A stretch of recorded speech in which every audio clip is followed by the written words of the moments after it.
பிரைசியாசுவா இருந்தவரும் இருக்கிறவரும் வருகிறவருமாகிய சர்வ வல்லமையுள்ள யாவாகிய அஸ்வமிஷியாவுடைய அதிகாரமுள்ள நாமத்தில் கடந்து வந்து வார்த்தையை கேட்கும்படியாய் வந்திருக்கிற ஒவ்வொரு பிள்ளைகளையும் அஸ்வமிஷியாவுடைய நாமத்தில் நான் உங்களை ஆசீர்வதிக்கிறேன். யாவுடைய ஆசீர்வாதம் உங்களோடு கூட இருப்பதாக. அல்லேலூயா, அல்லேலூயா. இந்த நாளுக்குரிய வார்த்தையாய் வாசிக்கும்படியாய் லூக்காவினுடைய புஸ்தகம் 10வது அதிகாரம் அதனுடைய 16வது வசனத்திலிருந்து 20வது வசனம் வரைக்கும் யாராவது சத்தமாக வாசிங்க. சீஷரை நோக்கி, உங்களுக்கு செவி கொடுக்கிறவன் எனக்கு செவி கொடுக்கிறான், உங்களை அசட்டை பண்ணுகிறவன் என்னை அசட்டை பண்ணுகிறான், என்னை அசட்டை பண்ணுகிறவன் என்னை அனுப்பினவரை அசட்டை பண்ணுகிறான் என்றார். பின்பு அந்த 70 பேரும் சந்தோஷத்தோடு திரும்பி வந்து, ஆண்டவரே, உம்முடைய நாமத்தினாலே பிசாசுகளும் எங்களுக்கு கீழ்ப்படுகிறது என்றார்கள். அவர்களை அவர் நோக்கி, சாத்தான் மின்னலைப் போல வானத்திலிருந்து விழுகிறதை கண்டேன். இதோ சர்ப்பங்களையும் தேள்களையும் மிதிக்கவும் சத்துருவனுடைய சகல வலிமையை மேற்கொள்ளவும் உங்களுக்கு அதிகாரம் கொடுக்கிறேன். ஒன்றும் உங்களை சேதப்படுத்த மாட்டாது. ஆகிலும் ஆவிகள் உங்களுக்கு கீழ்ப்படுகிறதற்காக நீங்கள் சந்தோஷப்படாமல் உங்கள் நாமங்கள் பரலோகத்தில் எழுதியிருக்கிறதற்காக சந்தோஷப்படுங்கள் என்றார். ஆமென், அல்லேலூயா.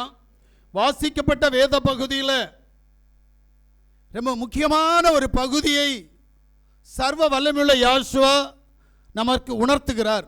என்ன அப்படின்னா 18வது வசனத்தில் சொல்றார், அவர்களை அவர் நோக்கி, சாத்தான் மின்னலை போல வானத்திலிருந்து விழுகிறதை கண்டேன். நல்லா கேட்டுடுங்க.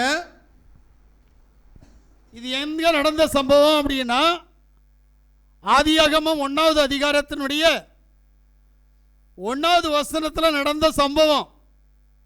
அந்த சம்பவத்தை யோசுவா இந்த பூமியில் நிற்கிற போது அவர் அதை ஞாபகப்படுத்துகிறார். என்ன? சாத்தான் வானத்திலிருந்து மின்னலை போல பூமியில் கடந்து வந்ததை நான் உணர்கிறேன்.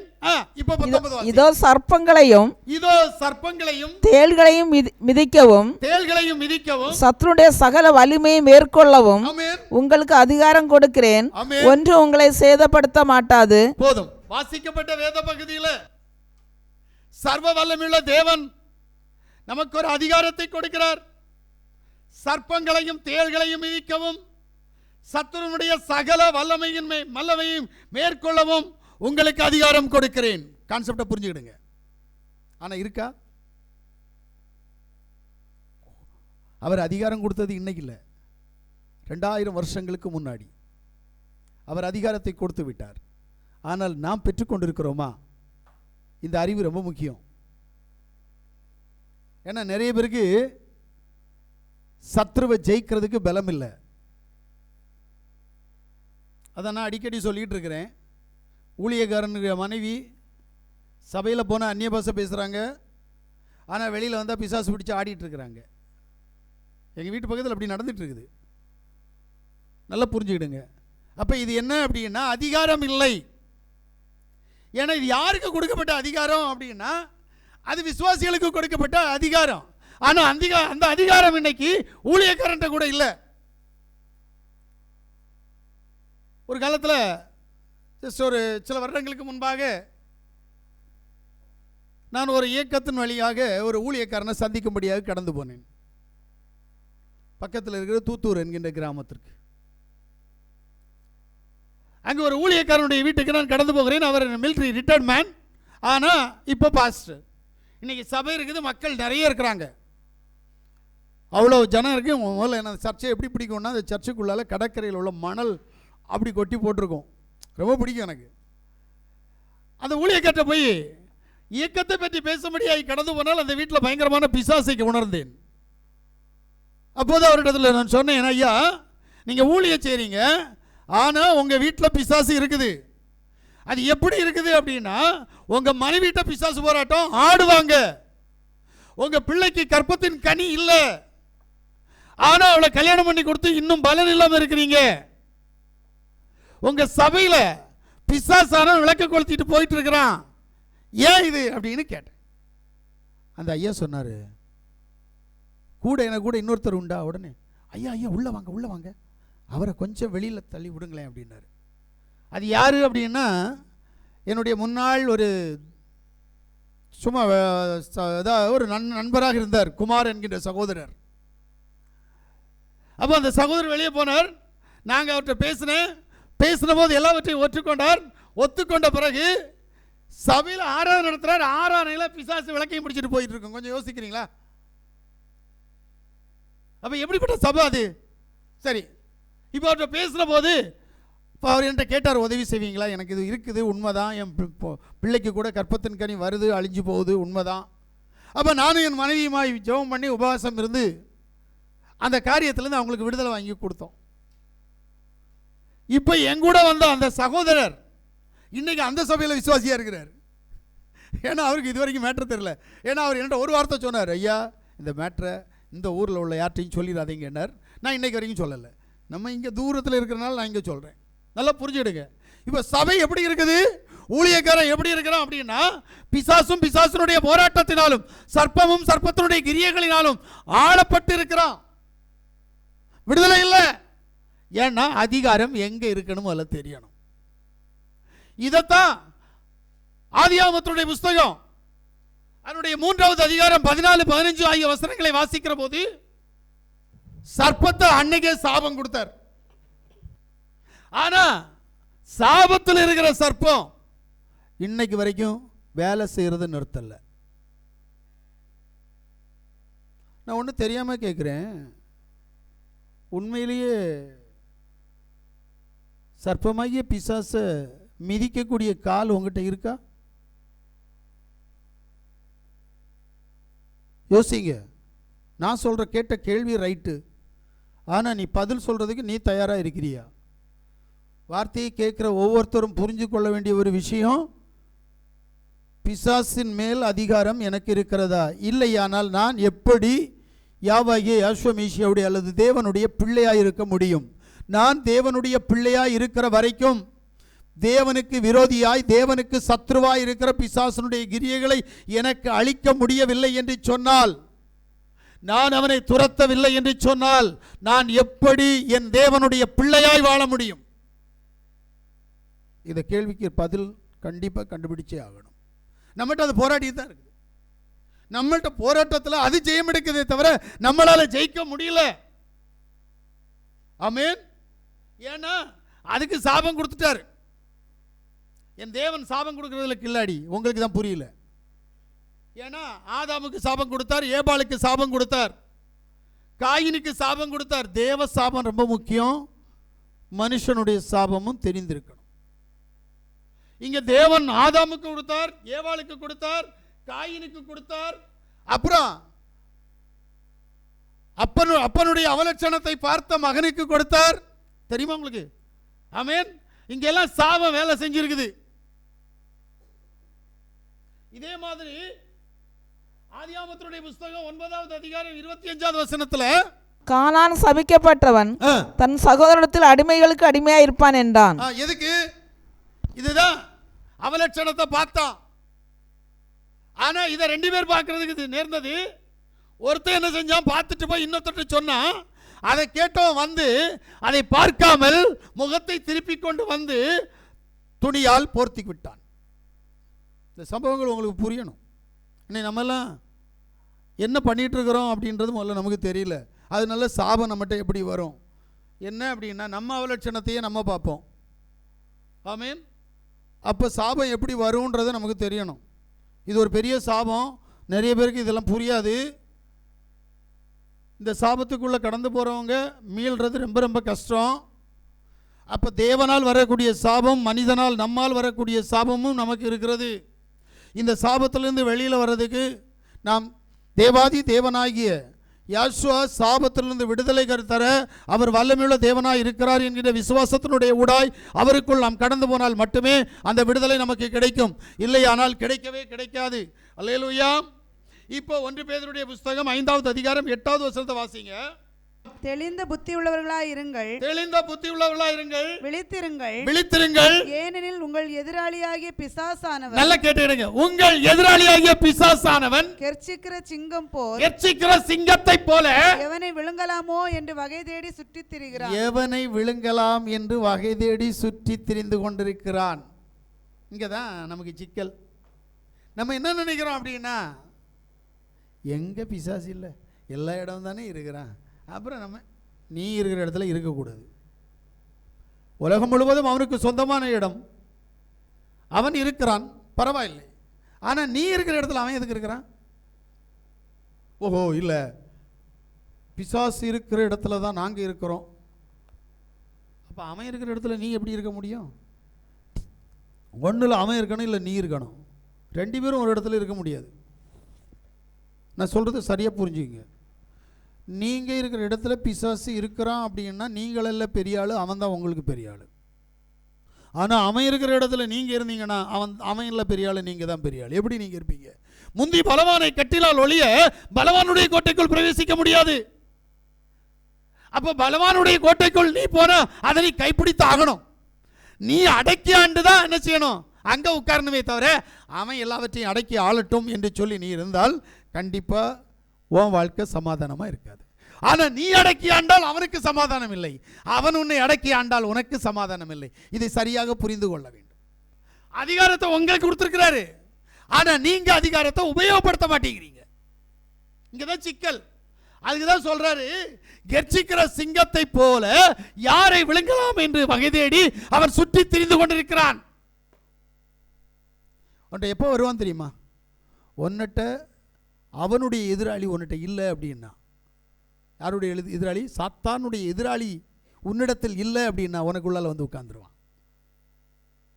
உன்னிட்ட அவனுடைய எதிராளியாகிய யாசுவா உன்னிடத்தில் இருந்தால் அவன் உனக்கு வர முடியாது, உனக்குள்ள வரவே முடியாது. இதை நீங்கள் நல்லா புரிஞ்சுக்கிடுங்க. நான் அதில் டைம் எடுத்துக்கிறேன், தயவு செய்து சொல்கிறேன். ஒன்றில் உன்னை ஆளுகிற சர்வ வல்லமையுள்ள தேவன் உனக்குள்ள இருக்கணும். இல்லை, உன்னை வஞ்சித்து உன்னை நாசம் பண்ண நினைக்கிற சத்ரு உனக்குள்ள இருக்கணும். உனக்குள்ள யார் வேணும் நீ முடிவு பண்ற, உன்னுடைய மன விருப்பம் உனக்கு நிறைவேறும். வெளிப்படுத்தலுடைய புஸ்தகம் 20வது அதிகாரம் 10வது வசனம் என்ன சொல்லுது? அவர்களை மோசம் போக்கின பிசாசானவன் மிருகமும் கள்ள தீர்க்கதரிசியுமாய் இருக்கிற இடமாகிய அக்கினியும் கந்தகுமான கடலிலே தள்ளப்பட்டான். அவர்கள் இரவும் பகலும் சதா காலங்களிலும் வாதிக்கப்படுவார்கள். நல்லா புரிஞ்சுடுங்க. அவன் கூட்டாளி, அவன் கூட போயிருவீங்க. யாரு அவனுக்கு சிங்காசனம் அமைச்சு இடம் கொடுக்குறீங்களோ, யாருடைய உடம்புல அவன் வேலை செய்கிறானோ, யாருடைய சிந்தனையில் அவன் வேலை செய்கிறானோ, யாருடைய வாழ்க்கையில் அவன் வேலை செய்கிறானோ, அவன் இருக்கிற இடத்துல அவன் கூட்டிகிட்டு போயிடுவான். அங்கே போனால் உங்களுடைய வாழ்க்கை எப்படி இருக்குன்றதை நீங்கள் முடிவு பண்ணணும். இதுக்காக தான் தேவன் என்ன செய்கிறார் அப்படின்னா உங்களுக்கு அதிகாரத்தை கொடுத்திருக்கிறார். அதிகாரம் கொடுத்தவர் யார் என்பதை மறந்து விடாதீர்கள். அவர் சர்வ வல்லமையுள்ள தேவன். வாசிங்க மத்தேயுடைய புஸ்தகம் 28வது அதிகாரம் அதனுடைய 18வது வசனத்தை வாசிக்கிற போது, அப்பொழுது யாசுவா சமீபத்தில் வந்து அவர்களை நோக்கி, வானத்திலும் பூமியிலும் சகல அதிகாரமும் எனக்கு கொடுக்கப்பட்டிருக்கிறது. அதிகாரமுள்ள, வல்லமையுள்ள, பவருள்ள ஒருத்தர் உனக்கு அதிகாரத்தை தர விரும்புகிறார். அதிகாரம் இல்லாத ஒருத்தர் உனக்கு அதிகாரத்தை கொடுக்க முடியாது. சட்டியில் இருந்தால் தான் அகப்பையில் வரும், சட்டியில் இல்லாமல் அகப்பையில் வராதில்ல. அதுக்கு தான் நான் கேட்பேன், என்னட்ட என்ன இருக்கிறதோ அதைத்தான் நான் உங்களுக்கு கொடுக்க முடியும். அதனால தான் என்ன செய்கிறேன், நீ பாவம் செய்து கொண்டிருந்தால் பாவத்திலிருந்து வெளியே வா. ஜெபிக்க முடியலை என்றால் ஜெபம் செய்வதற்காக வெளியில வா. சொல்வதற்கு காரணம் இதுதான். என்னிடத்தில் என்ன இருக்கிறதோ அதைத்தான் நான் உங்களுக்கு கொடுக்க முடியும். நான் இல்லாததை நடிக்க முடியாது. நம்முடைய வாழ்க்கையில் இன்னைக்கு அநேகர் நடித்து கொண்டிருக்கிறார்கள். நாடக மேடையில் நடிக்கிற மாதிரி நடிக்கிறாங்க. அந்த நடிப்பை விட்டு இப்ப உங்களுக்கு அதிகாரம் தந்திருக்கிறவர் சர்வ வல்லமை உள்ள தேவன். அதான் சொல்றார். கொலோசியருடைய புஸ்தகம் 2வது அதிகாரம் 10வது வசனத்தை வாசித்தேனா, மேலும் சகல துரைதனங்களுக்கும் அதிகாரத்துக்கும் தலைவராய் இருக்கிற அவருக்குள் நீங்கள் பரிபூரணம் உள்ளவர்களாய் இருக்கிறீர்கள். பாத்தீங்களா? எங்கப்ப நீ நம்பி வந்திருக்கிற தேவன் சாதாரணப்பட்டவர் அல்ல. இவர்தான் சர்வ வல்லமையுள்ள அதிகாரம் உள்ளவர். எங்கெல்லாம் அதிகாரம்? வானத்திலும் பூமியிலும் பூமியின் கீழும் அதிகாரம் உள்ளவராக்கும் என் தேவன். அப்ப இந்த தேவன் உனக்கு அதிகாரம் தருகிறார். என்ன அதிகாரம் தருகிறார்? ஆமென் சொல்ல. என்ன அதிகாரம் தராரு? சர்ப்பங்களை மிதிக்கணும். ஆனா என்ன செய்யறது? இந்த அதிகாரம் யாருக்கு அவர் கொடுக்கிறார்? முக்கியமா அவருடைய பிள்ளைகளுக்கு தான் அதிகாரத்தை கொடுப்பார். ஏனென்றால் வேதம் சொல்லுகிறது, யோவான் சுவிசேஷம் 1வது அதிகாரம் 12வது வசனம் சொல்லுகிறது, தேவன் அவருடைய நாமத்தை யார் தரித்திருக்கிறார்களோ அவர்கள் அவருடைய பிள்ளைகளாக இருக்கிறார்கள், அவர்களுக்கு அந்த அதிகாரத்தை கொடுத்திருக்கிறார். ஆமென். அல்லேலூயா. இரண்டாவதாக என்ன? லூக்காவுடைய புத்தகம் 9வது அதிகாரம் 1வது வசனம், மத்தேயு சுவிசேஷம் 10வது அதிகாரம் 1வது வசனம், மார்க்கு சுவிசேஷம் 3வது அதிகாரம் 14வது வசனத்தின்படி அவர் சீசர்களுக்கு அந்த அதிகாரத்தை கொடுத்திருக்கிறார். அல்லேலூயா. இப்ப இந்த அதிகாரத்தை முதல்ல நீங்க சரியா புரியணும். 10:19 வாசிங்களேன். லூக்கா 10:19 மறுபடியும் வாசிங்க. இதோ சர்ப்பங்களையும் தேள்களையும் மிதிக்கவும் சத்துருவினுடைய சகல வல்லமையையும் மேற்கொள்ளவும் உங்களுக்கு அதிகாரம் கொடுக்கிறேன். அந்த வார்த்தையை கொஞ்சம் யோசித்தீங்களா? சர்ப்பங்களையும் தேள்களையும் சத்துருவின் சகல வல்லமையையும் முறியடிப்பதற்காக உனக்கு நான் அதிகாரம் கொடுத்திருக்கிறேன். இன்னைக்கு பிரசங்கிக்கிறவங்கள்ட்ட இந்த அதிகாரம் இல்லை, பிரசங்கத்தை கேட்கிறவன்கிட்ட இந்த அதிகாரம் இல்லை. ஏன் அப்படின்னா எனக்கு அது ஒரு சின்ன ஒரு குழப்பம். என்ன அப்படின்னா, அதிகாரத்தை நாம் எங்கே பெற்றிருக்கிறோம் என்கின்ற ஒரு சந்தேகம் இன்றைக்கு இருக்கிறது. அதிகாரம் இந்த உடம்புல பல இடங்கள்ல இருக்கணும். முக்கியமா 4 இடத்துல இருக்கணும். முக்கியமா 4 இடத்துல இந்த அதிகாரம் நம்மகிட்ட இருந்தே ஆகணும். முதல்ல கண்ணில் அதிகாரம் இருக்கணும். என்கிட்ட இருக்கிற விசுவாசிகளுக்கு போராட்டத்தில் வந்தாங்கன்னா தெரியும், கண்ணப்பாருன்னு தான் சொல்லுவேன். முதல்ல அவங்ககிட்ட பேசுகிற நேரம் அவங்கள்ட்ட போய் சொல்லுவேன், என் கண்ணப்பாரு அப்படின்னுவேன். சர்வ வல்லமையுள்ள தேவன் கண்ணுக்கு அதிகாரம் கொடுக்கணும். 2வது கைக்கு அதிகாரம் கொடுக்கணும். 3வது வாயில எங்க? நாக்குக்கு அதிகாரம் கொடுக்கணும். அடுத்து 4வது என்ன அப்படின்னா காலுக்கு அதிகாரம் கொடுக்கணும். இந்த 4 அதிகாரமும் ஒருவரிடம் இருந்தால் ஒன்னை பார்த்து பிசாசு பயப்படும். நான் கழிஞ்ச நாளில் நம்முடைய சபையில் சொல்லியிருக்கிறேன், உன் வாய்க்கும் உன் கைக்கும் அதிகாரம் வேணும் அப்படின்னு சிலரை பார்த்து சொல்லியிருக்கிறேன். ஆனால் அதிகாரத்தை பெற்றுக்கொள்வதற்கு நம்ம இல்லை, கொடுக்கறதுக்கு ஒருத்தர் இருக்கிறார். ஆனால் நம்ம வாங்கிறதுக்கு இருக்கிறோமா? கொடுக்கறதுக்கு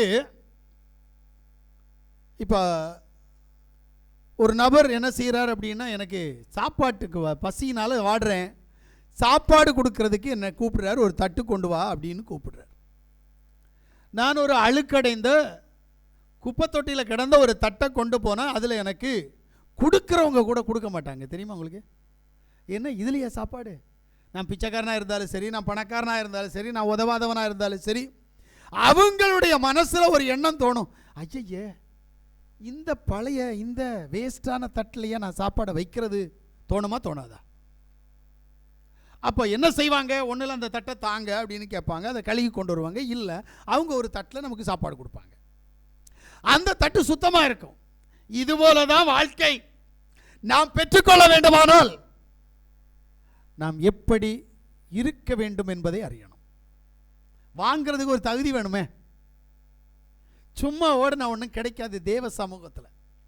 நான் எல்லாரும் சொல்கிற மாதிரி நான் சொல்ல மாட்டேன், அதனால தான் சொல்கிறேன். இயற்கையாகவே ஒரு சம்பவம் நடந்தால் அதை தேவன் தந்தார்னு சொல்லி பெருமைப்படுறேன் நான், எனக்கு அது தடை இல்லை. ஆனால் உண்மையிலேயே தேவன் தந்தால் தவணை முறைக்கு தரமாட்டார். இன்னைக்கு கொஞ்சம் நாளைக்கு கொஞ்சம் அப்படிலாம் கொடுக்க மாட்டார். உன்னுடைய சுத்தத்தை எதிர்பார்த்து உனக்கு வேண்டியதை கொடுத்துருவார். அது அவருக்கு விருப்பமான இருந்த மட்டும்தான். இப்ப அதிகாரம் உன்னிடத்தில் கடந்து வருமா என்று கேட்டால் வராது. ஏன்னா நீ வேற எதுக்கோ உனக்கு அடிமையா இருந்துட்டு அது உன்னை ஆண்டு கொண்டிருக்கிறது. நீ யாருக்கு அடிமையா இருக்கணுமோ அவருக்கு நம்ம அடிமையா இல்லை. யாரை நாம் அடிமைப்படுத்தணுமோ அதுக்கு அடிமையா இருக்கிறோம். புரியல? என்கிட்ட இருக்கிற அதிகாரம் எனக்கும் என் தேவனுக்கும் சத்ருவாய் இருக்கிறவனுக்கு விரோதமாய் கொடுக்கப்பட்ட அதிகாரம். நான் இதை வைத்து சத்ருவை எனக்கு அடிமையாக்க வேண்டும். அல்லேலூயா. என் தேவனுக்கு நான் அடிமையாக வேண்டும். இதுதான் கான்செப்ட். அடிமை என்பது அவருக்கு கீழ்ப்படுகிறது. அடிமை என்பது அவரிடத்தில் நான் அன்பு செலுத்துவது. அடிமை என்பது அவரை போல் நான் மாறுவது. இதுதான் கான்செப்ட். இப்போ நம்ம யாரை போல மாறிட்டு இருக்கிறோம், யாருக்கு கொடுத்துக்கிட்டு இருக்கோம் அப்படின்னா பிசாசுக்கு, அவருக்கு அடிமையாக இருந்துட்டு இருக்கிறோம். அப்புறம் எப்படிங்க நமக்கு விடுதலை கிடைக்கும்? அல்லேலூயா. எங்க விடுதலை கிடைக்கும்? விடுதலைக்கான சான்ஸ் இல்லையே. விடுதலை கிடைக்கிறதா? சரி, விடுதலை கிடைக்கும்னா அப்போஸ்தலருடைய புத்தகத்துக்கு வாங்க. 19வது அதிகாரம் 1-6 வரைக்குள்ள வசனங்களை நீங்கள் வாசிப்பீர்களே ஆனால், அப்பல்லோ என்பவன் கொரிந்து பட்டணத்தில் இருக்கையில் பவுல் மேடான தேசங்கள் வழியாய் போய் எபேசுக்கு வந்தான். அங்கே சில சீஷரை கண்டு, நீங்கள் விசுவாசிகள் ஆனபோது பரிசுத்த ஆவியை பெற்றீர்களா என்று கேட்டான். நல்ல கேள்வி இல்ல? இந்த கேள்விக்கு நம்மகிட்ட யார்ட்ட பதில் இருக்கா? வாசிங்கம்மா. அதற்கு அவர்கள் பரிசுத்த ஆவி உண்டென்பதை நாங்கள் கேள்விப்படவே இல்லை என்றார்கள். ஆமென். அப்பொழுது அவன், அப்படியானால் நீங்கள் எந்த ஞானஸ்நானம் பெற்றீர்கள் என்றான். அடுத்த கேள்வியை பார்த்தீங்களா? பரிசுத்த ஆவி உண்டுன்னு எங்களுக்கு தெரியாது. இப்போ கேட்குறவங்க சொல்லுவாங்க, அப்பா எங்களுக்கு வேண்டிதான் பேசிட்டு இருக்காரு, அப்பா நாங்கள் நல்ல காலம் அந்நிய பாஷையெல்லாம் பேசிட்டு இருக்கோம், எங்கிட்ட பரிசுத்த ஆவி இருக்குது. பிறகு போலாம். இப்போ வாசிங்க. அதற்கு அவர்கள், யோவான் கொடுத்த ஞானஸ்நானம் பெற்றோம் என்றார்கள். பரிசுத்த ஆவி தெரியாதுன்னா நீ எந்த ஞானஸ்நானத்தை எடுத்த? அவன் சொல்றான் யோவான் கொடுத்த ஞானஸ்நானத்தை எடுத்தோம் அப்படின்றாங்க. அப்பொழுது பவுல், யோவான் தனக்கு பின் வருகிறவராகிய மெசியா யாசுவாவில் விசுவாசமாய் இருக்க வேண்டும் என்று ஜனங்களுக்கு சொல்லி மனம் திரும்புவதற்கு ஏற்ற ஞானஸ்நானம் கொடுத்தானே என்றான். இப்ப ஞானஸ்நானத்துல வகை வகை இருக்கு. ஞானஸ்நானம் என்ன? ஒண்ணு, மனம் திரும்புவதற்கு ஏற்ற ஞானஸ்நானம். இது யார் கொடுத்தா? யோவான் கொடுத்தான். யோவான் ஸ்நானகன் கொடுத்தான். ரெண்டாவது ஒரு ஞானஸ்நானம் என்ன? பாவ மன்னிப்புக்கின்ற ஒரு ஞானஸ்நானம். இது கொஞ்சம் கஷ்டமான ஞானஸ்நானம். ஏன்னா உலகம் ஃபுல்லா பிதாகுமாரன் பரிசுத்தாவி நாமத்தில் கொடுக்குற ஞானஸ்நானத்தை எடுத்துக்கிட்டு இருக்கிற நேரத்தில் பாவ மன்னிப்புக்குன்னு ஞானஸ்நானம் எடுக்க முடியுமா? அதுக்கு தான் ஐயா ஒருத்தர், எனக்கு ரொம்ப அந்த காலத்தில் நான் வாலிபனாக இருக்கிற போது எனக்கு தெரிஞ்ச ஒரு மனுஷன், அன்னைக்கு பேசினாரு, நல்லா எழுதினாரு, ஆனால் கிரிகளை காமிக்க மாட்டார். ஞானஸ்நானம் எங்கே எப்படி எடுக்கணும் அப்படின்னா, பிதாகுமாரன் பரிசுத்தாவி நாமத்தில் ஞானஸ்நானம் எடுக்க சொல்லல அவரும் கூட. பைபிள் சொல்றது அப்படியே சொன்னார். என்ன சொல்லணும்? பாவ மன்னிப்புக்கென்று ஞானஸ்நானம் கொடுக்கணும் அப்படின்னாரு. ஆனால் அதை சிடியில் கேட்டிங்கன்னா அது கரெக்டாக இருக்கும். நான் பாவ மன்னிப்புக்குரிய நாமத்தை சொன்னால் என் பின்னாடி இருக்கிற அம்புகள் என் குறுக்கை குத்திவிடும். ஆனபடியினால் நாமத்தை மட்டும் சொல்லவில்லை, காலம் பதில் சொல்லும் என்றார். ஆனால் சொல்றதுக்கு முன்னாடி அவர் போயிட்டார். இதான் சான்ஸ். புரிஞ்சுக்கிடுங்க, காலம் உங்களுக்கு ஒன்றும் பதில் தராது. காலத்தை இன்னைக்கு கிடைக்கிற காலத்தை நீங்கள் விட்டுட்டீங்க அப்படின்னா நாளைக்கு அந்த காலம் உங்களுக்கு கிடைக்காது. அதை புரியணும் முதல்ல. அதனால தான் வெட்டுக்கத்தியாக இருக்கிறேன். ஏன்னா நான் நாளைக்கு வெட்டுக்கத்தியாக இருக்கலாம் அப்படின்னு நினச்சேன்னா நாளைக்கு எனக்கு காலம் வராது. என்னத்துக்கு இந்த மாதிரி பேய் மாதிரி கத்துறாப்புல? கத்துறன்னு கத்துறான். அன்பா பேச தெரியாதா? தெரியாது. எனக்கு பேச்சு அதிகாரம் உள்ளதா இருக்கணும், பேச்சு வல்லமை உள்ளதா இருக்கணும், பேச்சில் பவர் இருக்கணும். அது இல்லை, அங்கே கிரியை நடக்காது. அப்போ அன்பா பேசுகிறவங்களுக்கு இல்லையே. அதனால தான் பாவ மன்னிப்பே இல்லையே. அதனால தான் தேவனுடைய ராஜ்யம் இல்லை. அதனால தான் தேவனுடைய நாமம் இல்லை. நல்லா புரிஞ்சுக்கிடுங்க. யாசுவா சொல்லும் போது சொல்றார், பேச்சு எப்படி இருக்கணுமா? அதிகாரம் உள்ளதா இருக்கணும். ஏன்னா நான் அதிகாரம் உள்ளவதாய் பேசுறேன். அவர் சொன்ன வார்த்தை. அந்த அதிகாரத்துக்குள் கடந்து வருகிற போது, அதான் நான் கழிஞ்ச வெள்ளிக்கிழமை சொன்னேன். ஐயா ஒருத்தர் என்று சொன்னார், இப்படி பேசினா உங்களுக்கு சில்லறை கிடைக்காது, ஆனால் ஒன்று கிடைக்கும். கண்டிப்பாக நீங்கள் இதை கரெக்டாக பேசிகிட்டு இருந்தீங்கன்னா உங்களுக்கு அவருடைய வருகையில் இடையிறதுக்கும் மேலே போகலாம். ஆனால் இங்கே மதிப்பும் மரியாதை இருக்காது ஐயா. நான் சொன்னேன், ஐயா எனக்கு அங்கே போகிறதுக்காக தான் நான் வந்திருக்கிறேன், தவிர இங்கே பணம் சம்பாதிக்க வரல. ஏன்னா இப்படி பேசினா பணம் கிடைக்காதுன்னு எனக்கு நல்லாவே தெரியும். காணிக்கையே ஒழுங்காக போட மாட்டான். புரியலையா? கிடைக்காது, அது எனக்கு நல்லாவே தெரியும். ஆனால் நான் ஆகாதவனாய் போகாதபடிக்கு அவருடைய நாமத்தை, அவருடைய வார்த்தையை சரியா உச்சரிக்கணும். பாவம் செஞ்சுட்டு வந்தியா, நீ பாவம் தான் சொல்லணும். ஒரு அம்மா கழிஞ்ச நாள் என்கிட்ட வந்து சொன்னாங்க, உங்கள்கிட்ட ஏன் பேச மாட்டேன்னு தெரியுமா? பயம். அதனால தான் அம்மாட்ட போறேன். ஆனால் என்னைக்காவது ஒரு நாள் உங்கள்கிட்ட வருவேன் ஐயா. ஆனால் இப்போ வந்துட்டாங்க. எப்படி வந்தாங்க? கழிஞ்ச வாரம் வந்து சொன்னாங்க, நீங்கள் என்ன சொன்னாலும் பரவாயில்லை, நான் உங்கள்கிட்ட வருவேன். அம்மாட்ட தான் போயிட்டு இருந்தேன், மனசு கேட்கல, இப்போ உங்கள்கிட்ட வரேன். நான் திட்டுவேன், உன் பாவத்தை சொல்லு. பரவாயில்ல, சொல்லுங்க சொல்லுங்க. எங்க சபை விசுவாசிங்க, யோசிக்கிறீங்களா? எல்லாருக்கும் மனசுலையும் ஏதோ ஒன்று இருக்குது.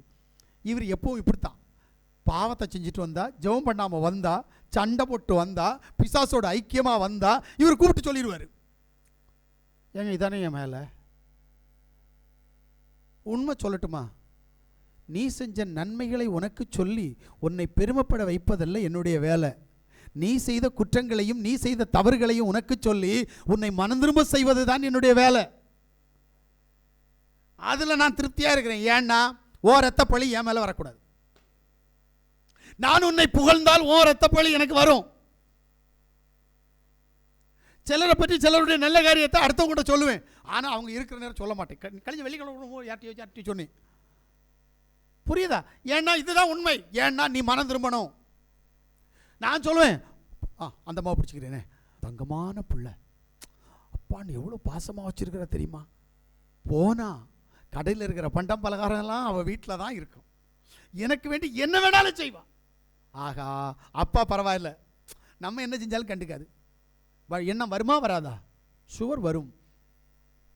எனக்கு பேர் புகழ் வேண்டாம், எனக்கு அவருடைய ராஜ்யம் வேணும். நான் அதுக்காக மட்டும் ஓடிட்டு இருக்கிறேன். உனக்கு வேணும் வேண்டாம் அதை பற்றியெல்லாம் எனக்கு கவலை கிடையாது. எனக்கு போகணும். நான் எனக்கு போகிறதுக்காக உள்ளதுன்னு சொல்லிட்டு இருப்பேன். எத்தனை பாஸ்டர்ஸ் என்னட்டையும் என் பொண்டாட்டிகிட்டையும் பஞ்சாயத்து பண்ணிட்டாங்க, ஆனால் நான் திருந்த மாட்டேங்கிறேன். ஏன்? எனக்கு இது திருந்துற வேலை இல்லை, இதில் தான் சரியாக இருக்கணும். அதனால தான் சொல்கிறேன், அதிகாரத்தை கொடுத்திருக்கிறவர் இன்னார் என்று நான் அறிந்திருக்கிறபடியினால் அவருக்கு வேலைக்காரனாக இருக்க பார்க்குறேன். இங்கே இருக்கிறவங்களுக்கு நான் வேலைக்காரனா இல்லை, நான் அவருடைய வேலையை செய்ய வந்திருக்கிறபடினால் அவருக்கு சித்தமானதை செய்வேன். அவருக்கு சித்தமானது பாவத்தை பாவம் என்று சொல்லணும், அநியாயத்தை அநியாயம் என்று சொல்லணும், அக்கிரமத்தை அக்கிரமம் என்று சொல்லணும். இந்த அதிகாரத்தை எங்கிட்ட கொடுத்திருக்கிறபடியினால் நான் அதற்குள் இருக்கிறேன். பிரைஸ் யேசுவா. ஆனபடியினால் யாவுடைய சமூகத்தில் கடந்து வந்திருக்கிற யாவுக்கு பிரியமான பிள்ளைகளே, நீங்கள் பரிசுத்த ஆவியை பெற்றீர்களா? அந்நிய பாஷை பேசலாம் தெரியுமா? நான் ஒரு காலத்தில் எங்கள் வீட்டில் ஜிபிரா பக்கா ரகுஜியா ஒரிலா அக்கிரமா ரோதா ஜாமிக்கி இசாராவா அதிக ஒரு பாக்கா ஐவா இப்படிலாம் பேசுவேன். நல்லா பேசிட்டு இருப்பேன், 24 மணி நேரத்தில் பேசுவேன். இது அந்நிய பாஷையான்னு கேட்டால் இல்லை. அட அறிவு கட்டாதே, இது அந்நிய பாஷை இல்லை. தேரா பாரா அந்நிய பாஷையா இல்லை. க்ளோரி க்ளோரி க்ளோரி க்ளோரி அந்நிய பாஷையா இல்லை. எது அந்நிய பாஷை? பரிசுத்த வேதாகமம் சொல்லுகிறது, நீ பேசுகிற பாஷை உன்னுடைய பாஷை புரியாதவனுக்கு அது அவனுக்கு புரியும்படியாய் கடந்து போக தேவன் செய்கிற உதவிதான் அந்நிய பாஷை. நான் இப்ப தமிழ்ல பேசுறேன், தமிழே தெரியாது, ஆனா நான் தமிழ்ல பேசுறது அவருக்கு ஹிந்தியில புரியணும். இந்த பிள்ளை ஒடியாக்காரி, இந்த பிள்ளைக்கு தமிழ் தெரியாது, ஒடியா தான் தெரியும். அப்படின்னு கேட்டா இந்த பிள்ளைக்கு தெரியும், ஆனா என்னன்னு கேட்டா தெரியாது. இந்த பிள்ளைக்கு நான் பேசுற தமிழ் தெரியணும். இந்த பிள்ளை தெலுங்குக்கார பிள்ளை, இந்த பிள்ளைக்கு தமிழ் தெரியாது, தெலுங்கு தான் தெரியும். அப்ப நான் தமிழ்ல பேசுறது இந்த பிள்ளைக்கு தெலுங்குல புரியணுமே தவிர ஏமண்டின்னு கேட்க கூடாது. எனக்கு தெலுங்கு தெரியுமா? தெரியும். ஒடியா தெரியுமா? தெரியும். ஹிந்தி மறந்து போச்சு, ஆனாலும் கொஞ்சம் கொஞ்சம் தெரியுமா? தெரியும். அதுக்காக நான் ஹிந்தி அவர்கிட்ட போய் இவர்கிட்ட ஒடியா போய் அவர்கிட்ட தெலுங்குலையும் போய் பேசக்கூடாது. நாம் பேசுகிற தமிழ் இவர்களுக்கு பரிசுத்த ஆவியினுடைய வல்லமை என்னிடத்தில் இருக்குமானால் இவர்களுக்கு இவரவர்களுடைய லாங்குவேஜில் புரிஞ்சால் மட்டும்தான் அது அந்நிய பாஷை. இது ஏன் புரியல? அப்போஸ்தலர் 2வது அதிகாரத்தில் இதுதானே நடந்தது. எல்லாரும் பிரமித்து ஆச்சரியப்பட்டு ஒருவரை ஒருவர் பார்த்து, இதோ பேசுகிற இவர்கள் எல்லாரும் கலிலேயர் அல்லவா? கலிலேயர் அல்லவா? அப்படி இருக்க நம்மில் அவரவர்களுடைய ஜென்ம பாஷைகளிலே இவர்கள் பேச கேட்கிறோம். நம்மில் அவரவர் ஜென்ம பாஷையை இவர்கள் பேசுகிறதை நாம் கேட்கிறோம் அல்லவா? ஜென்ம பாஷை என்றால் தாய்மொழி. நம்முடைய தாய்மொழியை இந்த கலிலேயர்கள் பேசுகிறார்களே, இது எப்படி? ஆனா அவங்க தாய்மொழி பேசல, அவங்க எபிரேயம் தான் பேசினாங்க. அவர்களுடைய எபிரேயம் அவனவனுடைய தாய்மொழியில் அவரவர்களுக்கு புரிந்ததே. இதுதான் அந்நிய பாஷை. இன்னைக்கு நம்ம என்ன பண்ணிட்டு இருக்கிறோம்? உடனே சொல்லுவானுங்க, சபையில் அந்நிய பாஷை இல்லைன்னா அது சீர்கெட்டு போயிடும். எஸ், அப்போ பவுலிட்ட போனோம். பவுல் என்ன சொல்றாரு?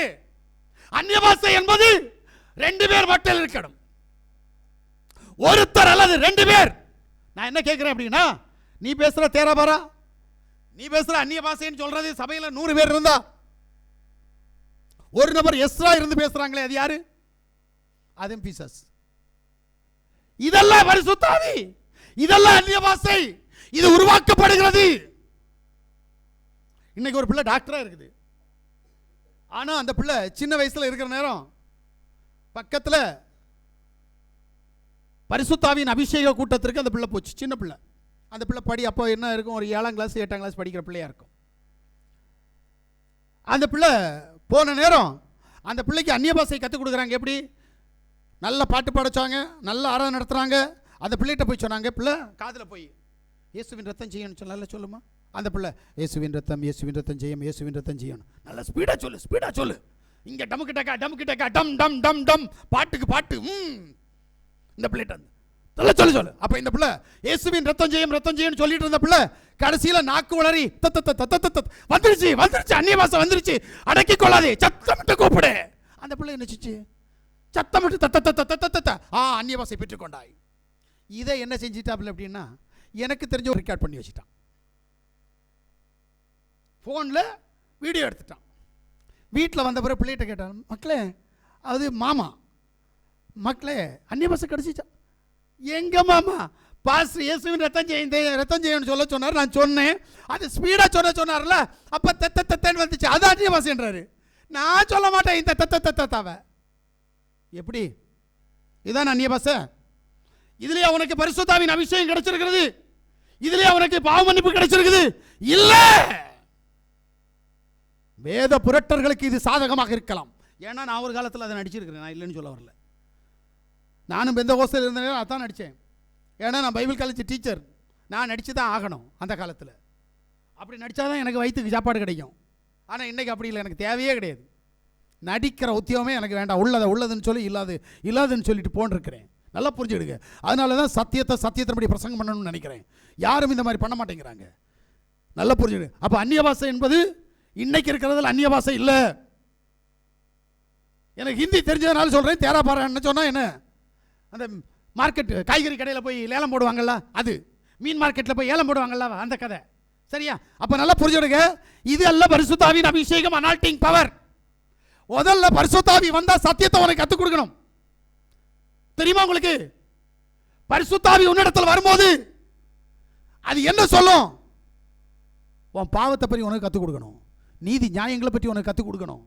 ரெண்டாவது, சத்தியத்தை அறியும்படி அது உனக்கு கற்றுக் கொடுக்கணும். இருக்கா? இல்லையே. அப்புறம் எப்படி நாம பரிசுத்த ஆவியை பெற்றுட்டோம் அப்படின்னு சொல்றது? எனக்கு தெரிஞ்சு இங்க இருக்கிற அத்தனை பேரும் பரிசுத்த ஆவியை பெற்றீங்க. எப்படி தெரியுமா? மேசியாவை விசுவாசிச்சா போதும், வேற ஒண்ணும் இல்லைங்க. கிறிஸ்து இல்ல, மேசியாவை விசுவாசிச்சா. என் பைபிள் அப்படித்தான் சொல்லுது. யார் யாசுவாவை மேசியா என்று விசுவாசிக்கிறானோ அவன் அவருடைய பிள்ளை பரிசுத்த ஆவியை பெற்றிருக்கிறான். அவ்வளவுதான். ஆனா நான் இன்னைக்கு தேசத்துல மேசியாவே வேண்டாம். பழைய ஏற்பாட்டில் தானியேலின் புஸ்தகத்தில் தீர்க்க தரிசனமாக எழுதப்பட்டிருக்கிற எழுத்து கிறிஸ்து அல்ல, இயேசு அல்ல. என்ன எழுதியிருக்குது? வருகிறவர் மேசியா, சங்கரிக்கப்படுகிற ஒரு மேசியான்னு சொல்லப்பட்டிருக்குது. அவங்கிட்ட இருக்கிற பழைய ஏற்பாடை வச்சுக்கிட்டு பழைய ஏற்பாட்டு துரோகம் பண்ணிட்டு இருக்கிறான். மேசியாவை விட்டுட்டு கிறிஸ்துவை பிடிச்சுக்கிட்டான். அது கிரேக்க பதம், மேசியா எபிரேய பதம். ஏன் ஊர் ஓடணும், ஒத்து தானே ஓடணும் அப்படின்னு ஓடுறான். அப்ப நீ தேவனுடைய ராஜ்யத்துக்கு போக முடியாது. சரி, இப்ப நம்ம உள்ள வந்துருவோம். இப்ப உனக்கும் எனக்கும் கொடுக்கப்பட்ட அதிகாரம் என்ன அப்படின்னா, அதிகாரம் கொடுத்தார். அதிகாரம் இருந்தால் ஒன்று உங்களுக்கு சேதப்படுத்தாது. என்ன பண்ணணுமா? இப்ப காலுக்கு அதிகாரம் வேணுமா? நான் இப்ப காலை பற்றி தான் எடுக்க போறேன். நேரம் தந்தா காலை பற்றி தான் எடுப்பேன். ஆனா அதுக்கு முன்னாடி இன்னொரு வார்த்தையை சொல்லி இருக்கிறார் என் தேவன். எங்க? மத்தேயு சுவிசேஷம் 17வது அதிகாரம் 21வது வசனத்துக்கு வாங்க. இந்த ஜாதி பிசாசு ஜெபத்தினாலும் உபவாசத்தினாலுமே அன்றி மற்ற எவ்விதத்தினாலும் புறப்பட்டு போகாது என்றார். அங்க அதிகாரம் கொடுத்தார், இங்க ஆலோசனை கொடுக்கிறார். கான்செப்ட புரியணும். ஜெபத்தினாலும் உபவாசத்தினாலுமே அன்றி இந்த சத்துருவை துரைக்க முடியாது என்பது அதிகாரம் அல்ல, ஆலோசனை. யாக்கோபுடைய புஸ்தகம் 4வது அதிகாரம் 7வது வசனத்தை வாசிங்க. ஆகையால் தேவனுக்கு கீழ்ப்படிந்திருங்கள், பிசாசுக்கு எதிர்த்து நில்லுங்கள், அப்பொழுது அவன் உங்களை விட்டு ஓடி போவான். அடுத்து சொல்றாரு ஆலோசனை. பிசாசுக்கு எதிர்த்து நில்லுங்கள். ஜெபம் பண்றது, உபவாசம் செய்வது, எதிர்த்து நிற்பது, இது அதிகாரம் அல்ல, இது ஆலோசனை. ஆனால் உனக்கு கொடுத்த அதிகாரம் கால்களுக்கு மட்டுமே. மிதிக்கிற அதிகாரத்தை உனக்கு கொடுத்தார். பெற்றுக்கொள்வாயா?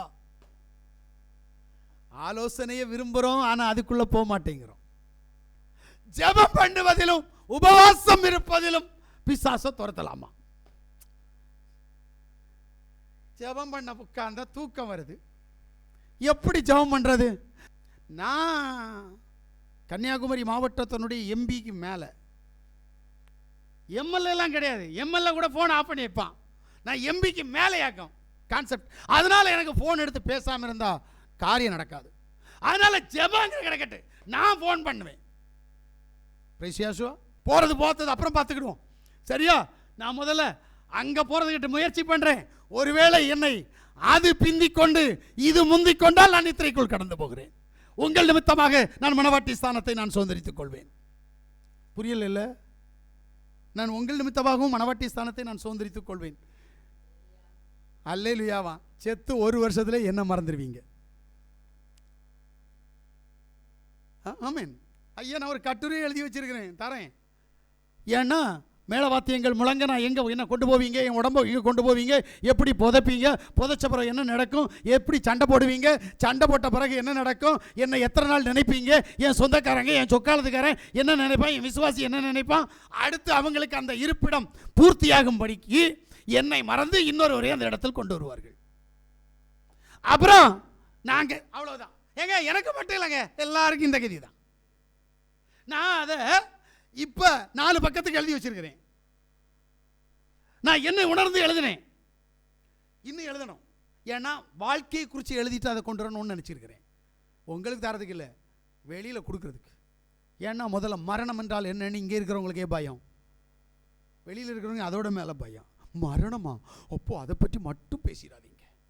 இன்னைக்கு எல்லாருக்கும் அதாங்க இல்லை. வாழணும்னா மரணத்தை நேசிச்சாதான் நீ வாழ முடியும். மரணத்தை நேசிக்காமல் யாராலையும் நிரந்தரமாக இந்த பூமியில் வாழ முடியாது. ஏன்னா நான் வேதத்திலேருந்து பேசுகிறேன்.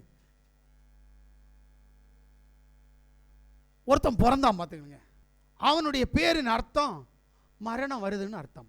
மரணம் வருதுன்னு அர்த்தம் இப்போதான் மக்களுக்கு தெரியும். மரணம் வரும்னு அது வரைக்கும் மரணம் தெரியாது. அது வரைக்கும் வாழ்ந்தான் பாருங்க, சாவவே மாட்டானா.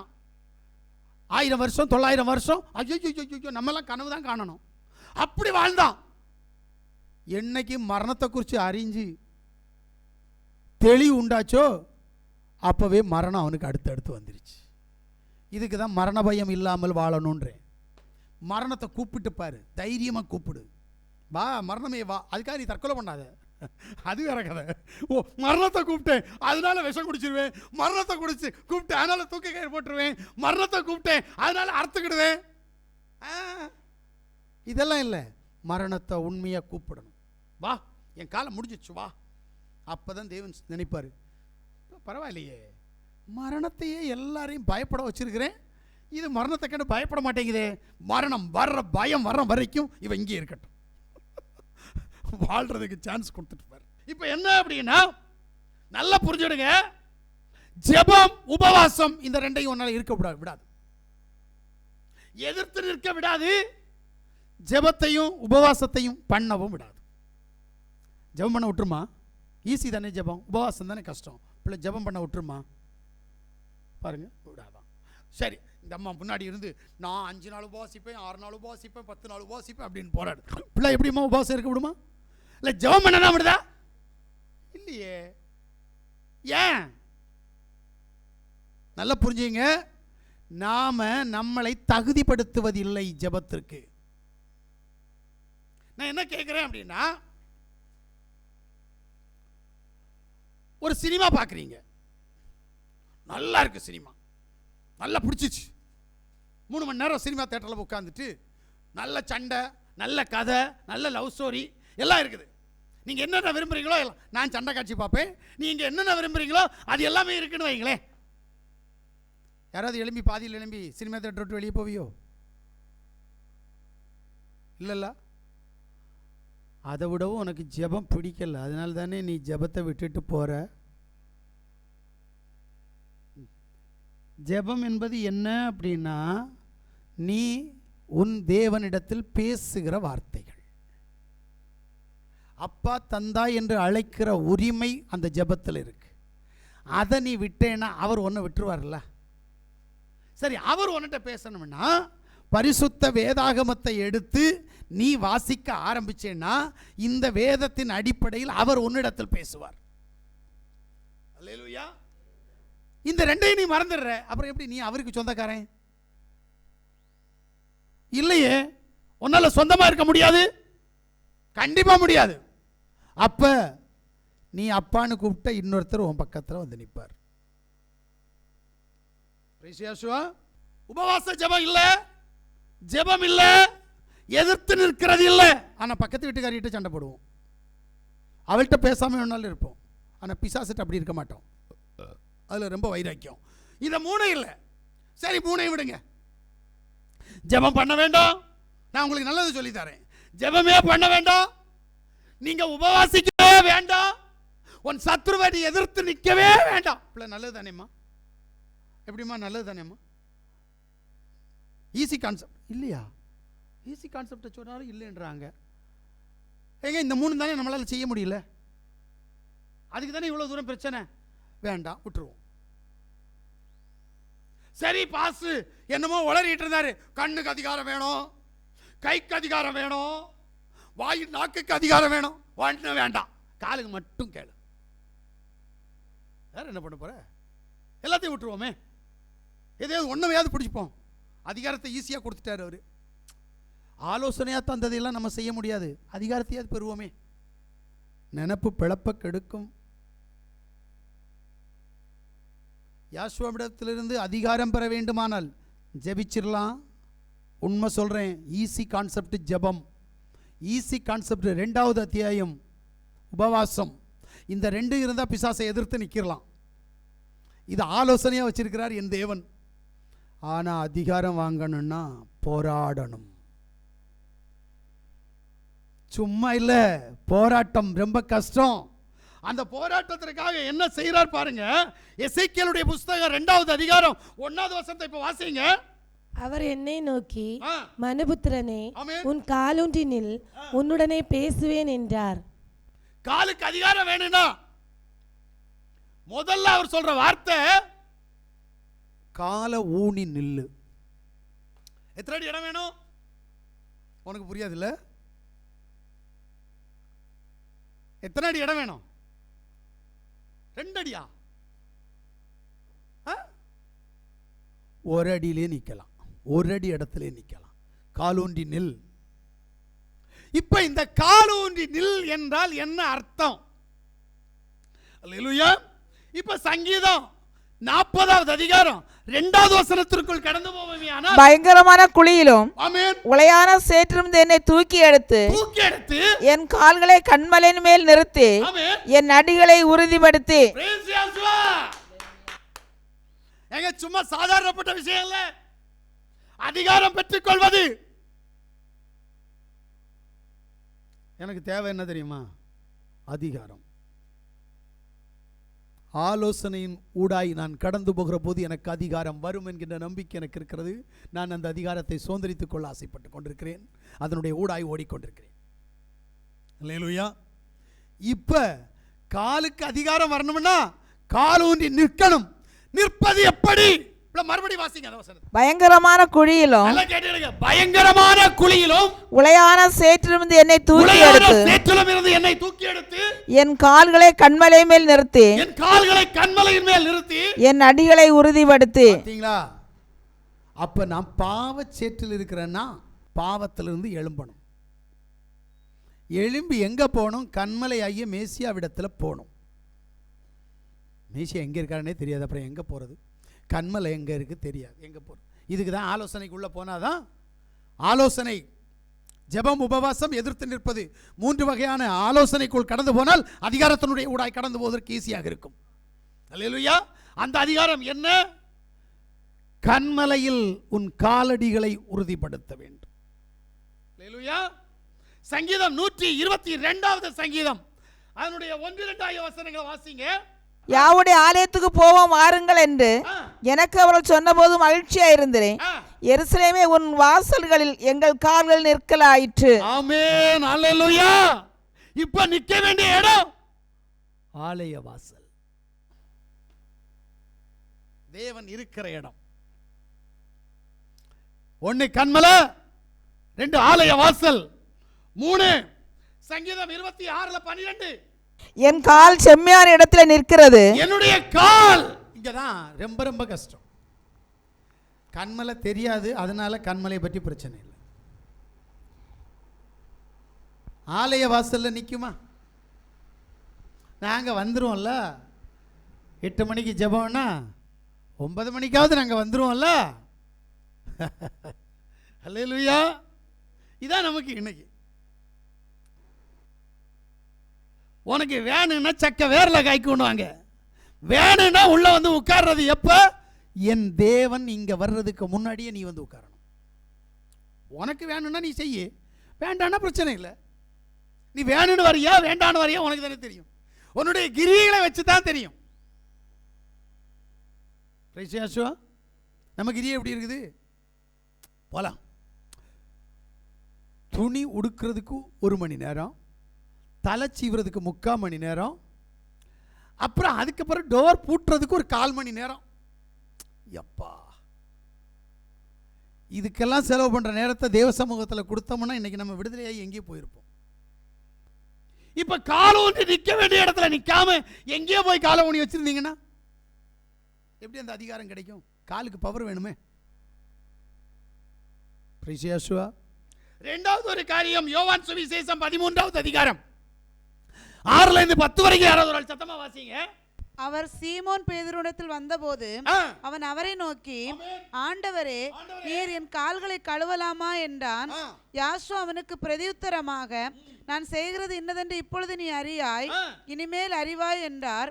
பேதுரு அவரை நோக்கி, நீர் ஒரு காலும் என் கால்களை கழுவப்படாது என்றான். யாசு அவனுக்கு பிரதியுத்தரமாக, நான் உன்னை கழுவாவிட்டால் என்னிடத்தில் உனக்கு பங்கில்லை என்றார். அப்போ கால் கழுவப்படல அப்படின்னா என்னிடத்துல உனக்கு பங்கில்ல. ரெண்டாவது ஒரு பாட்டு கொஞ்சம் வித்தியாசமா தான் இருக்கு. எப்படி? கழுவப்பட்ட கால் உடையவனாகி நீ மாறணும். முடியுமா? காலை கழுவி இருக்கா? ஓஹோ, நாங்க திருவிருந்துல கழுவோம் அல்லவா. குளிக்கிற நேரம் பாத்ரூம்ல ஒரு கல் வச்சிருக்கிறோம், கருங்கல் வச்சிருக்கிறோம். அந்த கல்லுல காலை போட்டு தேய்னு தேய்ச்சி வெளியில இருக்கிற எல்லா அழுக்கும் போக எங்களை சுத்தப்படுத்துற பிறகு பாத்ரூம்ல இருந்தே செருப்பு போட்டுட்டு தான் வெளியில வருவோம். அப்புறம் உள்ள இருக்கிற அழுக்கு காலில் படக்கூடாது இல்லவா, அதனால செருப்பு போட்டுட்டு வெளியில வருவோம். இப்போ எங்க காலில் அழுக்கு இல்லை இல்ல. சூப்பர் கான்செப்ட், நல்லா தான் இருக்கு. ஆனா இந்த கான்செப்ட் எல்லாம் சொல்லலை எங்க அப்பா. எதை கழுவணும்? கால் கழுவணும். கால் எந்த காலை கழுவணும்? வலது காலையா இடது காலையா? உள்ளங்கால் கழுவணும். காலில் உனக்கு வித்தியாசம் தெரியணும். முதல்ல நீ உள்ளங்கால என்னதான் போட்டு கல்லில் தேய்ச்சாலும் கல்லினுடைய கூர்மை பகுதி பட வேண்டிய இடத்தில் பட்டால் மட்டுமே உள்ளங்காலில் அழுக்கு போகும். சைடு அழுக்க மாத்திரலாம், சென்ட்ரல் அழுக்க மாத்திரலாம். ஆனா உள்ளங்கால கடவுள் எப்படி வச்சிருக்காரு தெரியுமா? பள்ள மாதிரி வச்சிருப்பாரு. நீ யோசித்தியா இல்லையா எனக்கு தெரியாது. இத்தனை நாளும் நான் ஒவ்வொரு நாளும் இதெல்லாம் யோசிக்கிறவன். என் கையை பார்த்தீங்கன்னா கை உள்ளங்கை பள்ளமாக தான் இருக்கும். உன் கை எப்படி இருக்குன்னு உனக்கு தானே தெரியும். என் உள்ளங்கால் எப்படி இருக்கும்னா பள்ளமாக தான் இருக்கும். எதுக்கு? அந்த இடத்துல நிசாரமாக அழுக்கு படக்கூடாது, அந்த இடத்துல அழுக்கு பட்டா போகக்கூடாது. கான்செப்ட் புரியுதா? ஒன்று அழுக்கு படக்கூடாது, 2 பட்ட அழுக்கு நிசாரமாக போகக்கூடாது. அதனுக்கு வேதனை அனுபவிச்சு தான் அழுக்க மாத்தணும். என்ன பாஸ்டர் காலை கழுவ சொன்னீர், நானும் காலை கழுவ தயாரான, அது நிசாரமா அழுக்கு போவாது, வேதனைப்பட்டு தான் போடும். எஸ், உண்மைதான். அதை ஏன் அழுக்காக்குற? அதான் அந்த காலை பள்ளம் ஆக்கி வச்சிருக்காருல்ல, 2 மேடு, பூமியை தொட்டு நிக்கிறதுக்கு 2 மேடு, நடுவில் ஒரு பள்ளம். அப்படிதானே இருக்கு. சந்தேகம் இருந்தால் வீட்டில் போய் காலை எடுத்து பாருங்க, உங்களுக்கு புரியும். இதுக்கு கம்பெனிக்காரன் கரெக்டா வச்சிருப்பான் சப்பில். எப்படி? 2 பக்கமும் பள்ளமாக்கி நடுவுல மேடாக்கி வச்சிருப்பான். எதுக்கு? அந்த உள்ளங்கால் பள்ளமா இருக்கிறத நிரப்புறதுக்கு. அந்த செருப்பை தான் போட்டு வாங்குவாங்க. இதுல எல்லாம் அழுக்கு போகாது, அழுக்கு படாமலும் இருக்காது. இந்த அழுக்கு இங்கேருந்து வர அழுக்கு, உள்ளத்திலிருந்து வர அழுக்கு. இந்த அழுக்க நீ கழுகி சுத்திகரிக்கணும். அல்லேலூயா. இப்ப 1 யோவான் 1வது அதிகாரம் 9வது வசனத்தை வாசிங்க. நம்முடைய பாவங்களை நாம் அறிக்கையிட்டால் பாவங்களை நமக்கு மன்னித்து எல்லா அநியாயத்தையும் நீக்கி நம்மை சுத்திகரிப்பதற்கு அவர் உண்மையும் நீதியும் உள்ளவராய் இருக்கிறார். பாத்தீங்களா? நம்மை சுத்திகரிப்பதற்காக அவர் உண்மையும் நீதி உள்ளவராய் இருக்கிறபடினால் உள்ளங்கால் அழுக்க கழுகிறதுக்கு அவரை தேடணும். அதுக்கு அவர் அடிக்கப்படணும். அவருடைய இரத்தம் உண்மையில் கடந்து வரணும். அந்த இரத்தத்தால தான் கழுவ முடியும். சோப்பு போடுறதுனாலையோ கல்லில் தேய்க்கிறதுனாலையோ. இப்போ புதுசாலாம் வந்திருக்குதுங்க. அமேசானில் ஆர்டர் பண்ணுனா ஒரு மாதிரி ஒரு பிளேடு வச்சுருக்கிறான். அந்த பிளேடை வச்சு தேய்ச்சா போதுமா, இருக்கிற அழுக்குகளுக்கெல்லாம் போயிருமா, பழைய தோலும் போயிருமா, எல்லாம் புதுசாக வந்துருமா. ஆனால் எங்கள் அப்பா அதை விரும்பலை. எங்கள் அப்பா ஒன்று ஆர்டர் பண்ண சொல்லியிருக்கிறார். என்ன ஆர்டர்? யாசுவா மிஷியாவுடைய ரத்தம். அந்த ரத்தத்தை கொண்டு கழுகுறதற்காக உனக்கு ஆர்டர் பண்ண சொல்லார். ஆனால் நீ ஆர்டர் பண்ண மாட்டியே, என்ன பண்ணுறது? சரி, இப்போ உள்ளங்கால் என்ன செய்யணும்? கழுவப்படணும். ரைட். 3வது என்ன? எபேசியருடைய புஸ்தகம் அதனுடைய 6வது அதிகாரம் 14-15 வாசிங்க. அசத்தியம் என்னும் கட்சியை உங்கள் அறையில் கட்டினவர்களாயும் நீதி எனும் மார்க்கவசத்தை தரித்தவர்களாயும் சமாதானத்தின் சுவிசேஷத்துக்குரிய ஆயத்தம் என்னும் பாதரட்சியை கால்களிலே தொடுத்தவர்களாயும் பொல்லாங்கனையின் அக்கினி அஸ்திரங்களிலும் அவிழ்த்து போடத்தக்கதாய் எல்லாவற்றுக்கும் மேலாக விசுவாசம் என்னும் கேடகத்தை பிடித்து கொண்டவர்களாயும் இல்லுங்கள். காலில் எதையோ ஒன்று தரிச்சுக்கணுமா? என்னது? அது பாதரட்சை. உங்க பாணியில் செருப்பு தான். என் பாணியில் அது செருப்பே கிடையாது. உங்க பாணியில் செருப்பு தான். ஆனா உங்க பாணிக்கு ஒன்று சொல்லுவேன். மோசே அந்த செருப்பை போட்டு நிற்கிற நேரம் தான் அக்கினி சம்பவத்தில் தோன்றி யாசுவா அவனை கூப்பிட்டார். அப்போ அவன் போட்டிருந்த செருப்போட உள்ள போன போது, டேய் மோசே, தப்பு பண்ற, பரிசுத்தமான இடம், கடத்தி போட்டு வாடா சொன்னார. அவரை நீ போய் பாதரட்சைன்னு சொன்னா செருப்புன்ற. அல்லேலூயா. அதுக்கு அவர் வேற ஒரு வார்த்தையை சொல்லி வச்சிருக்கிறார் தெரியுமா? சுவிசேஷம் என்னும் பாதரட்சை. இப்ப 3வது ஸ்தானம் என்ன அப்படின்னா சுவிசேஷம் இருக்கக்கூடிய பாதரட்சை. அப்ப இந்த சுவிசேஷத்தை பெற்றுக்கொண்டு அறிவிக்க கடந்து போகிற கால்கள் வேணும். புரியுதா? நீ சுவிசேஷம் அறிவிக்க போகல அப்படின்னா அதிகாரம் கிடைக்காது. எப்படி வேணுமா? சுவிசேஷம் அறிவிக்க போ. உன்னால தான் ஜெபம் பண்ண முடியல, உன்னால உபவாசிக்க முடியல, உன்னால பிசாசுக்கு எதிர்த்து நிற்க முடியல. அப்ப நீ இதையாவது பெற்றுக்கொள்.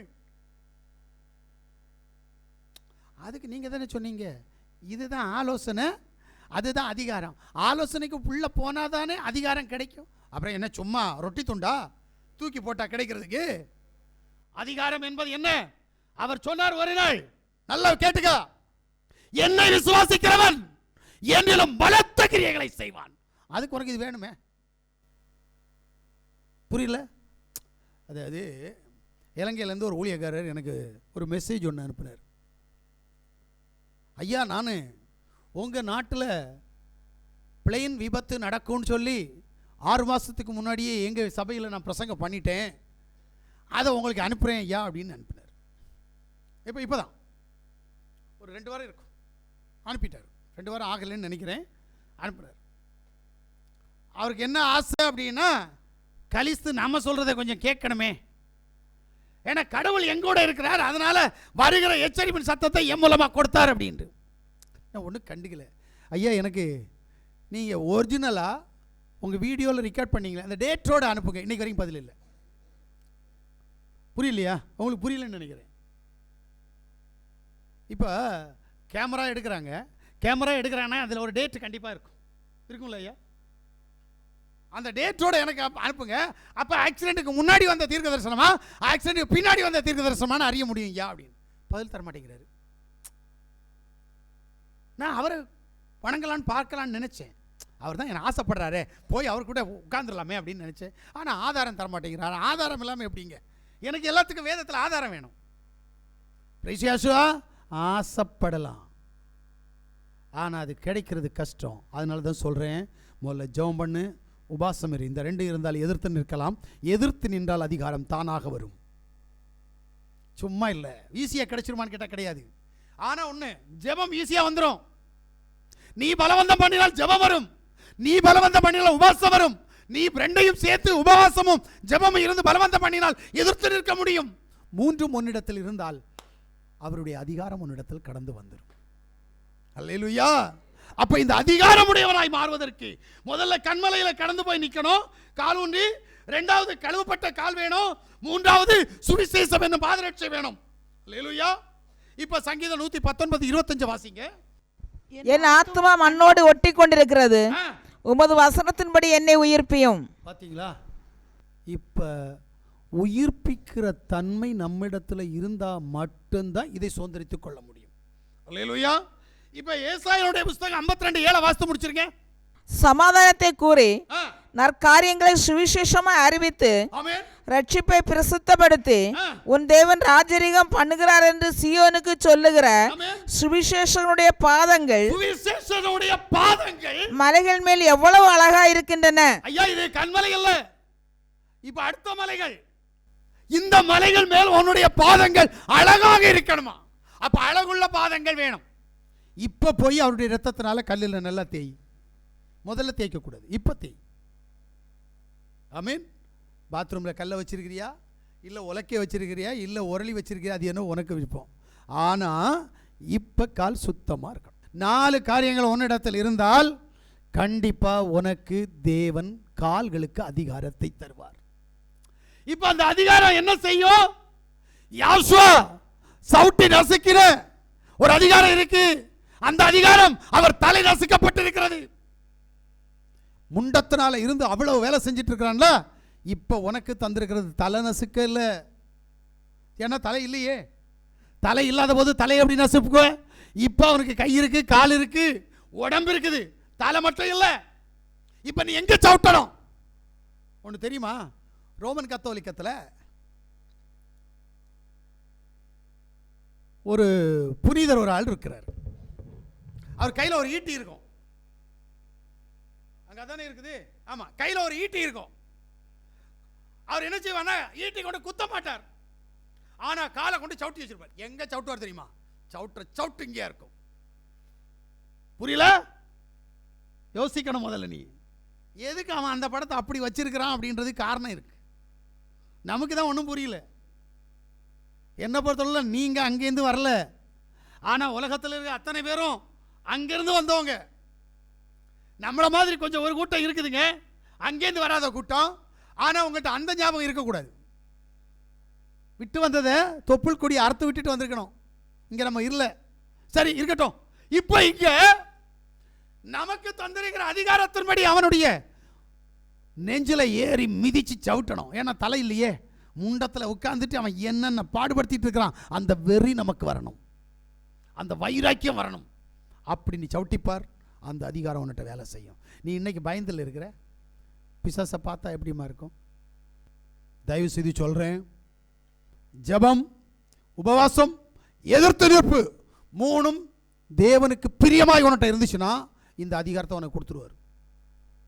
அப்போ நீ பிசாசை சவுட்டலாம், பிசாசை எள்ளி விளையாடலாம். ஆனால் ஒன்று, பிசாசை பாதாளத்துக்கு அனுப்ப முடியாது, பிசாசை கட்டி போட முடியாது. பைத்தியக்காரன்லாம் என்னதான் சொல்லுவான் கேட்காத. பிசாசை கட்ட முடியாது, பிசாசை பாதாளத்திற்கு அனுப்ப முடியாது. ஒன்னிலிருந்து அவனை விளக்கலாம். அதுக்கு உதாரணம், மனுஷனிடத்திலிருந்து பன்றி கூட்டத்திற்கு அனுப்பினது போல, பன்றி கூட்டத்திலிருந்து கடலில் விழுந்து மரித்தது போல ஒன்னிலிருந்து அவன் கடந்து போவான். இன்னும் நிறைய பேர் பாதாளத்துக்கு அனுப்புறாங்க சவுட்டி. அதெல்லாம் முடியாதுங்க. பிரைசியாசுவா. அதனால தயவு செய்து யாவுடைய வார்த்தையை கேட்ட நீ இன்றிலிருந்து ஜெபம், உபவாசம், எதிர்த்து நிற்பு. உனக்குள்ள அதிகாரத்தை நீ பெற்றுக்கொண்டால் நீ பிசாசை எதிர்த்து நின்று ஜெயித்து ஜெயம் பெறலாம். நாம் எல்லாரும் முழங்கால் படிடுவோம்.